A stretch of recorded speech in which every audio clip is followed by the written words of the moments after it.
So ayun na mga best, no, sa mga nagtatanong kung magkano nga ba ang ganitong motorcycle, ito ay nagkakahalaga ng 60,000 kapag kinuha nyo ng cash. Kapag kinuha nyo naman ng hulugan, ipapakita ko na lang din dyan sa screen nyo kung magkano nga ba yung down payment and yung terms nila. So sa tingin nyo, sulit nga ba ang ganitong motorcycle?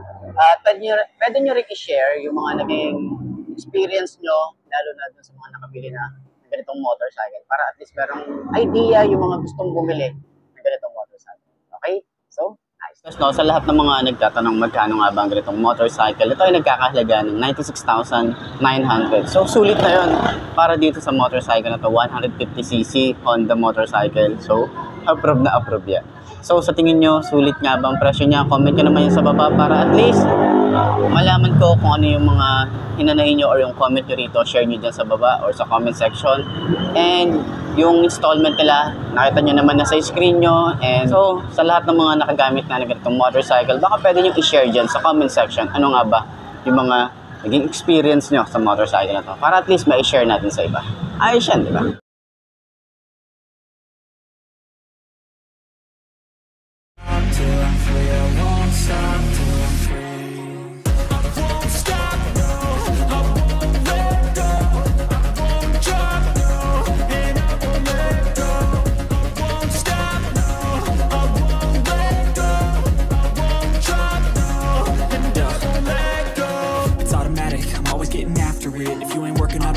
What's happening? There's not enough time just to be imagining. You gotta take some action towards practicing.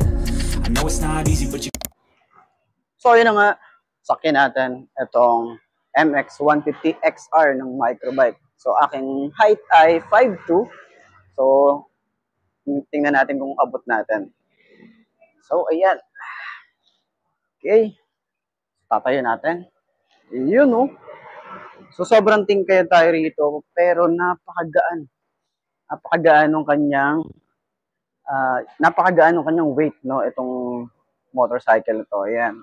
So sobrang tingkaya, siguro mas okay kung nakaboots tayo rito pero abot natin yan. Ayan, dito tayo harap po. Napakagaan. Smooth lang ng kanyang shock dito sa likod. Lalo dito sa harap. Ayan oh. Ano nyo? Diba? Astig. So ayan, sa turning radius niya, okay, malawak din naman siya. Saktuhan lang kapag mag-U-turn ka. Okay. Sobrang smooth lang din. Ayan. Ganda. Tapos ang lambot pa ng upuan. Sabi, ito talaga yung mga masarap pang trail. Mga ganito. Ayan. So, ayan. Para sa lahat ng mga gustong kumuha ng ganitong motorcycle, pwede silang kontakin sa kanilang contact number dyan sa screen nyo para at least rekta na kayo na mag-inquire sa branch na to. Okay. And then, sa Facebook page, pwede rin. Follow nyo na rin sila para at least pwede nyo silang i-message. And pwede nyo rin ako i-message sa aking Facebook page para at least ma-assist ko kayo dito sa branch nila. So sa tingin nyo, ayos na ayos ba ang kanyang looks para sa inyo? At ito na ba ang hinahanap ng motorcycle? Ayos yan, di ba?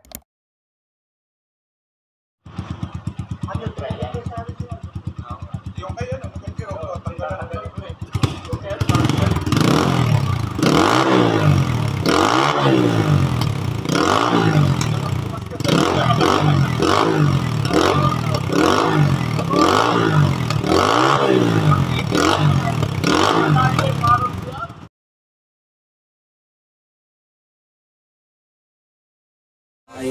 I stay steady, yeah, I've always been defiant. Up against the beast, yeah, I'm up against a giant.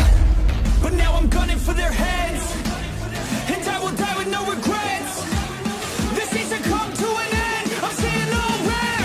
And now the king is dead.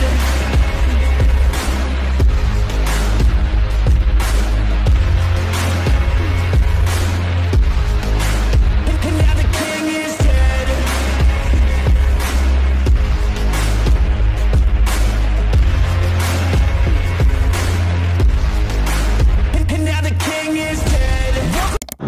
So, yun nga mga best, no, sa lahat ng mga naghahanap ng ganitong motorcycle, available po si Honda Motorsports Baliwag ng isang unit dito. So, ikutin ko na lang din kayo dito sa mga susunod nating vlog. Pero, ayun, sa mga nagtatanong, ayan, dito na. Available naman na po yung isang unit ng 150L XR o XR 150L ng Honda. So, sa tingin nyo ano nga ba yung mga nabago rito, walk around natin mamaya.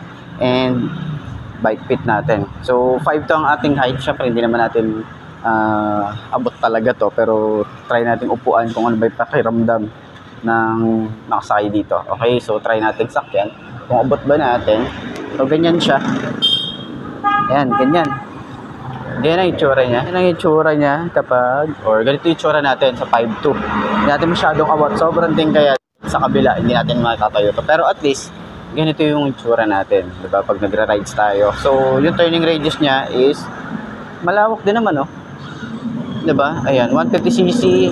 So kung gusto niyo ng mga pang trail bike, mga pambundok, or mga enduro na motorcycle, ito pwede ang isang to. And ang lawak niya rin, oh. Mukha siyang big bike, hindi siya mukhang 150cc kung titignan, diba? Ayan. So sa tingin nyo, sulit ba ang presyo? Yung presyo and yung looks na ito ngayon 2025, sumasabay pa rin nga ba sa mga motorcycle ngayon? And tara, walk around na rin natin to, diba? So kung gusto niyo mag-angkas, pwede nga rin pala mag-angkas dito.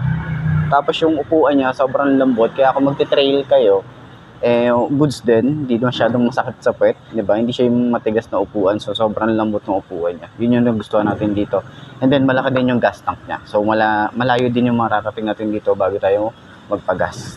Tsaka kagandahan din kasi dito, dahil nga pang trail bike siya, diba, sa mga bundok wala namang gasolinahan, so goods yung malaking tangke, diba? So ayun, may itsura natin, maganda rin naman siya, medyo mabigat nga lang to. So yun lang naman yung ating comment dito, pero komportable siya, oh. Hindi tayo masyadong subsob, no, saktuhan lang. So ganyan ang ating motorcycle. So sa tingin nyo, sulit nga ba ang looks niya ngayon 2025? Comment nyo naman yan.